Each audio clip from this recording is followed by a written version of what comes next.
team number 9. We tried to investigate and understand and learn about the relationship or the correlation between corruption and culture. This global era, when everything is much more transparent and everything is much more open, we wanted to see if there's still impact between corruption and culture, or because everything is much more open, things will change. We try to start by understanding or defining what is corruption and culture. This is a general definition, so you can read it by yourself, but what I want to say about this presentation, or whatever is said here, that if you open a dictionary of different cultures, you'll find a different definition of what corruption is in every country. It can be even 180 degrees differences between every culture. Next slide. This is an index that shows all countries in the world. It's quite small for now. You can find yourself here. But we wanted to show from here the correlation between the interviewees to what really happens at the end of the day. So the countries that we investigated were Israel, Japan, South Africa, United States, India, Colombia, Brazil, and Nigeria. So the first thing that we discovered is that there's two types of perspectives regarding of the culture and the corruption, or the idea of corruption. So basically there's two types of countries, obviously keeping into account that's a bigger scale, but due to the time, so we discovered there's perspectives of low perspective of corruption. For example, Israel, that is a country that considers that doesn't have a lot of corruption, and countries that have a high perspective of corruption. And for example, Colombia or Brazil, that have a perspective that they have a really high index of corruption. So basically, when we were doing the interviews, we discovered that there's like a concern about the topic in the countries regardless when they have a really high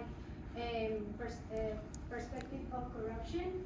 One of the things that we discovered is what they think that corruption generates in the country. And basically these countries has similar aspects, like they have unequal social conditions. They create a gain of a personal over the interests of everyone, and at the end of the day it's normalized. Like everything is like, if I don't pay for something, I'm not gonna obtain something else. In developed countries such as United States, Israel, and Japan, corruption is more indirect and not as obvious as the developed countries, because we have more strict judicial system, less punishment, and also in the company there are awareness of compliance, and of course the cultural integrity is more prevalent. According to my interviewee, who is American, she says corruption is abusive of power, and it exists in any companies or any countries. To give you some example of corruption in developed countries such as these countries, there is a falsification of documents, there is embezzlement, there is excessive dinner and entertainment to receive a business contract, and nepotism. And to give you some example, in 2019, we have a big scandal in the United States, a Hollywood scandal. Hollywood actress and CEOs, lawyers and doctors, they bribe their school to let their kids go into a really good school. So it was a very good, big scandal, and I'm sure it happens in any countries. And now I'd like to hand it over to my team for academic research. Yeah, so before I could start telling about the secondary research that we conducted, I would like to ask everyone a question. What, according to you all as Hull International Business School students, what does corruption mean to you all? Anyone? Yeah? It would be on the lines of nepotism, so I could favor my own relatives over giving a job to someone who is actually qualified. Yeah, perfect. So through our, anyone else wants to say anything? Yep. mean giving or receiving a bribe? Right, okay, exactly. That's what exactly we found out through our secondary research. Through our secondary research, we found that the nature and extent of corruption differs from country and religions, from the different regions. So for some it might be bribe, for some it might be nepotism, as he correctly said. And with our interview findings were perfectly in line with the corruption perception index that we showed you before. And the kind of interviews that we conducted at that, the corruption perception index is like an external research. So we kind of linked our interviews to the CPI, and we found that whatever our interviews told us were exactly in line with whatever the index we had. So corruption can have a really long-lasting impact on the businesses and its working environment. So businesses and companies need to kind of integrate ethical principles within their employees so that to remove or reduce corruption, unless employees are themselves motivated ethically, corruption cannot be reduced. Okay, In conclusion, despite the homogeneity of concept of corruption in our interview, we saw difference in point of view of countries regarding being more exposed or not to corruption, depending on how an act is considered as corruption in a country and is recognized as admissible by another. We saw the exposure of ethical values and integrity as crucial points in company in the position of people in relation to corruption factors. Globalization and transparency in business have promoted the reduction of corruption around the world, and the lack of punishment and compromise of justice system in many countries has made it difficult to combat these illegal acts. Distinguished ladies and gentlemen, corruption is a deadly virus. And if a company does not eliminate corruption, corruption will eliminate the company. Corruption are in two grand forms, the grand level and the petty level. And in petty level, you exchange things for favor. But grand level is squashing countries and destroying the economies of countries. In Africa, for instance, I interviewed Chidozie Egwong, who said that corruption is a way of life in Nigeria. It's impossible to have grown at his age of about 37, not to have received or given bribe. And in essence, what that means is the culture he's aware of and he's familiar with is the fact that you have to pay your way through or have to incentivize someone illegally in order to get anything done. And we do think that it's important that we set certain parameters in place as recommendation to help companies adjust their internal policy in order to attain a place of probity and to eliminate corruption at every form.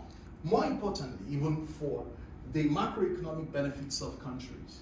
So therefore, we have put this in place to say that there is a need to set ethical standards in organizations in order that people would understand that there is a consequence for every action, whether it is with procurement, whether it is with trying to solicit for promotion or anything, that if you violate the set rules and policies, that there is a consequence for that. It's also important that staff are given the needed training and the incentive, sensitization so that they understand the organizational culture of that organization in particular. Internally incorporate and establish anonymous and whistleblowing policies so that people would know that if I spoke up about existing corruption in an organization, that my interest is protected, and also ensure that organizational justice and fairness is in place across all leadership structures and level internally in that organization. Now, taking it at macro level, for countries around the world, like in developing countries, where resources are pretty much very scarce and it's a means of survival of the fittest. So what the commonwealth of the few is transferred to, of the whole is transferred to the few. So we thought that it's important that countries should develop a form of corruption impact assessment and risk analysis to educate and sensitize the people on the reason why they should not engage or be part of any form of corruption. And if there is any form of violation, that there is a dire consequence for that. And lastly, you would agree with me that there are also organizations around the world that have been put in place, a structure to ensure that they put means and avenues to eradicate the existence of corruption. So therefore, there is a need for organizations and countries to comply with the Financial Action Task Force guidelines. These guidelines are pre-stipulated, and you do not need to reinvent the wheel. You just need to act them out, and if you action them out, we guarantee you that systems, companies, and countries would eradicate this virus and set their path on the path of prosperity for the common good of everyone. Thank you, ladies and gentlemen, for your time.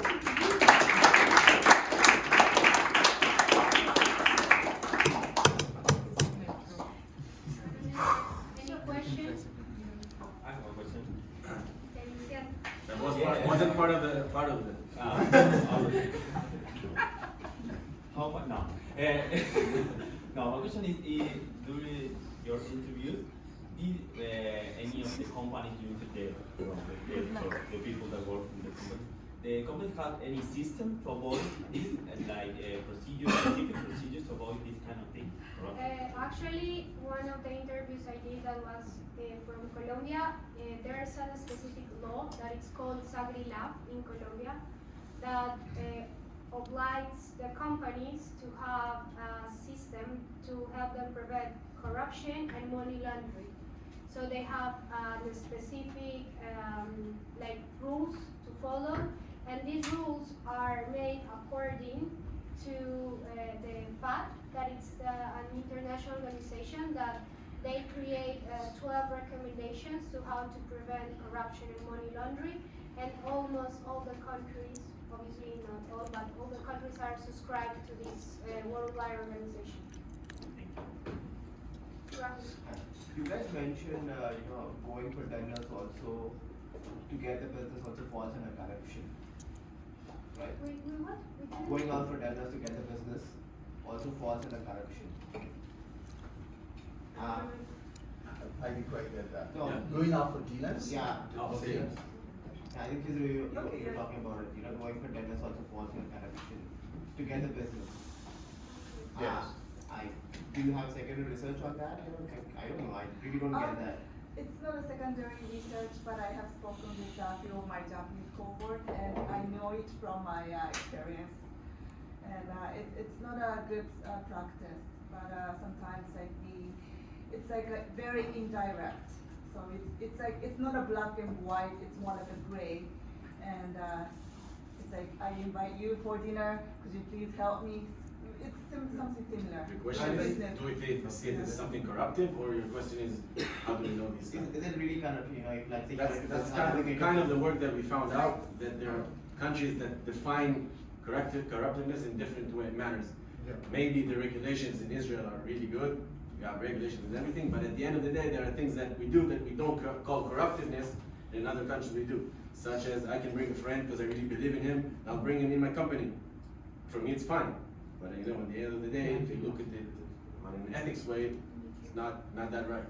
And that's exactly like the kind of thing research we are doing. That for you, it might not be as big of a deal of a corruption, but for them, it is like a. And actually, That's one quite of right. the stories that one of the interviews told me that he's from South Africa. He told me that they invite the guy to a table bar. So what they did there, stays there, and after the other night he signed the contract. So we put it in dinners, but it's everything that can go like inside of You that. put it in a very civilized way. Also, in closing, the thing is, we started off saying that corruption is across economies and countries of the world. The thing is, nomenclature to me differs. In Africa, for instance, in my country, bribe and all of those is pretty open. And you can possibly give your way to a police officer, even in crime. But the thing is, some of those things exist in other economies, like in South Korea, in Japan, even in America. But it's called something else. If you gave someone a bribe here, it's called lobbying, right? But over there in Africa, it's open because they they just give it a title, right, to make it suitable. But the thing about our research is the fact that corruption exists. It depends on how much people tend to massage it and make it look nice or sound good, and also criminalize the other parts of the world. But it's important that if a country or systems must fight corruption, there have to be openness to it and say that we do not want whatever name or however it does exist, that we must fight to headlong. And in that sense, you must also know that if you want to get help by taking someone on a dinner, that that's also a violation in every form of it. Okay, one more question. Go ahead. Yeah, just one more question that, do you think that use of power in the sense where someone in power holds something against you and then there is no way out for you than to, do as they say? No, Will be that's considered corruption or not? according It's to like our research. the person paying is not the one who is actually involved in corruption, but he's getting forced to do that. Like in the police case also, he mentioned, in some cases, here even, people hold grudges against the other person, and due to that fact, they would make up cases. It's more towards abuse of power than corruption. You said it. And You said it. Like one thing is abuse of power and one thing is corruption. When someone is abusing of the power, the person that is being abused, he or she doesn't want to do what it's forced to. In the military aspect, that can be more specific about it, but they have a specific law and they have to follow what his commander says. Yeah. So it's more that they are obliged to do what they are doing. It's not about corruption. Corruption is that you're gonna win I was something. saying in terms of monetary terms. Monetary terms. They ask for money in order to do something. What? Or they won't, even if something. That's bribery. That's what Okay, and on that note, we're going to move on, right? Yeah.